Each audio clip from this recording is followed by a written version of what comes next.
राधे राधे दोस्तों, नमस्कार। मैं वंदना झा आप लोगों को अपने YouTube चैनल पे स्वागत अभिनंदन करती हूँ। और आज मैं वट सावित्री व्रत की कथा सुनाने जा रही हूँ। ये कथा यदि आप लोगों को पसंद आए तो प्लीज़ मेरे चैनल को लाइक करें, कमेंट करें, सब्सक्राइब ज़रूर करें। यह एक ऐसी अद्भुत कथा है जिसे सुनने से मनुष्य के जिंदगी के सारे संकट दूर हो जाते हैं और सौभाग्य का भी वास होता है।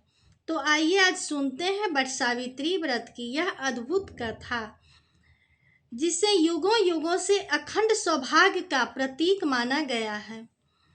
बहुत समय पहले भद्र देश में राजा अश्वपति नाम के एक प्रतापी राजा राज्य करते थे। वे राज्य समृद्ध था, प्रजा सुखी थी, पर राजा के जीवन में एक बहुत बड़ा ही दुख था कि उसकी कोई संतान नहीं थी। राजा और रानी ने वर्षों तक तप किए, यज्ञ किए और देवी सावित्री की आराधना भी की। अंततः देवी प्रसन्न हुई और वरदान दी कि उनके घर एक तेजस्विनी कन्या जन्म लेगी। समय आया और उनके घर एक कन्या ने जन्म लिया। उनका नाम रखा गया सावित्री। वह बड़ी हुई तो उनके रूप और बुद्धि और तेज की चर्चा दूर दूर तक होने लगी। जब विवाह का समय आया, राजा ने उसे स्वयं योग्य वर चुनने की अनुमति दे दी।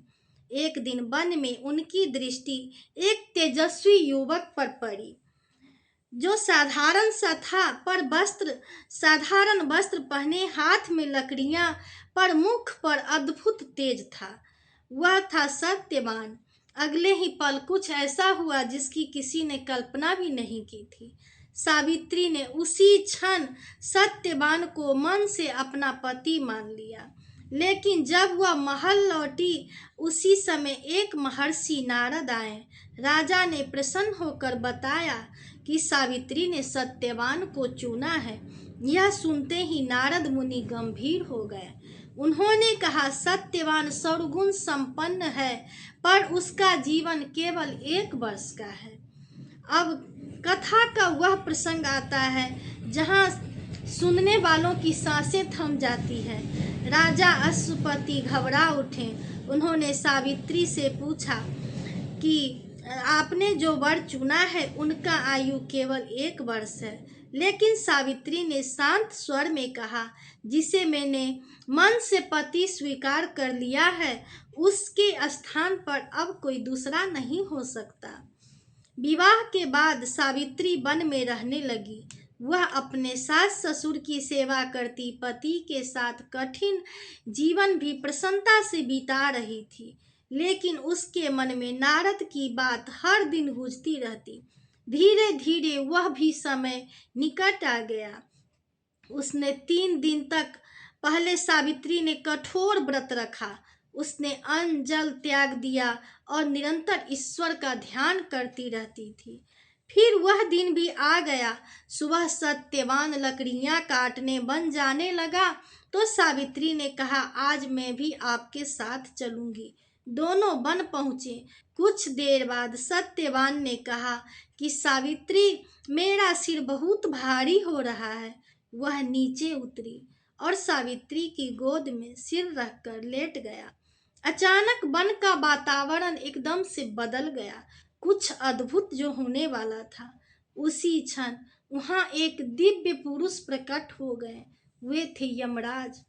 उन्होंने सत्यवान के प्राण निकाले और दक्षिण दिशा की ओर चल पड़े, पर सावित्री भी उनके पीछे चल दी।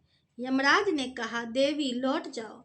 सावित्री बोली, जहां तक मेरे पति जाएंगे मैं उनके साथ जाऊंगी। ये मेरा धर्म है। मुझे इनके साथ चलने की आज्ञा दे दीजिए। सावित्री का धैर्य अब मृत्यु के देवता यमराज से टकराने वाला था। उनकी धर्म निष्ठा से प्रसन्न होकर यमराज ने कहा, मांगो पुत्री, 3 वरदान मैं तुमको दूंगा। सावित्री बोली कि मेरे ससुर राजा ध्रुमतसेन की आंखों की रोशनी नहीं है, वह रोशनी लौटा दीजिए। यमराज बोले, तथास्तु। कुछ दूर दूसरा वरदान फिर मांगी। मेरे ससुर को उनका राज्य वापस मिल जाए। यमराज बोले, तथास्तु। अब सावित्री, अब तो जाओ। पर सावित्री अब भी पीछे ही थी। अब जो वरदान मांगा गया उसने पूरी दिशा ही बदल दी। यमराज ने अंतिम वरदान मांगने को कहा। सावित्री ने कहा, मुझे सत्यवान से 100 पुत्रों की माता बनने का आशीर्वाद दीजिए। यमराज ने सहज ही कह दिया, तथास्तु। कुछ कदम बाद वे ठहर गए। यदि सावित्री सत्यवान से 100 पुत्रों की माता बनेगी तो सत्यवान को तो जीवित होना ही होगा। यही सावित्री ने बुद्धि से असंभव को भी संभव कर दिया था। यमराज बोले, देवी, तुम्हारे पति व्रत, प्रेम और बुद्धि ने मुझे प्रसन्न कर दिया। मैं सत्यवान को जीवन दान देता हूँ। और फिर कुछ ऐसा हुआ जिसने यमराज के भी नियम बदल दिए। उधर सत्यवान ने आंखें खोल दी। अब दोनों आश्रम पहुंचे तो वहां एक और चमत्कार हुआ। उनकी प्रतीक्षा कर रहा था। राजा ध्रुमतसेन की आंखों की रोशनी लौट आई थी। थोड़ी देर में समाचार मिला कि उनका राज्य भी वापस मिल गया है।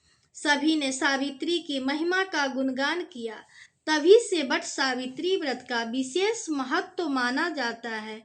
इस दिन सुहागिन स्त्रियां वट वृक्ष की पूजा करती हैं और अखंड सौभाग्य की कामना करती हैं। जय सावित्री माता।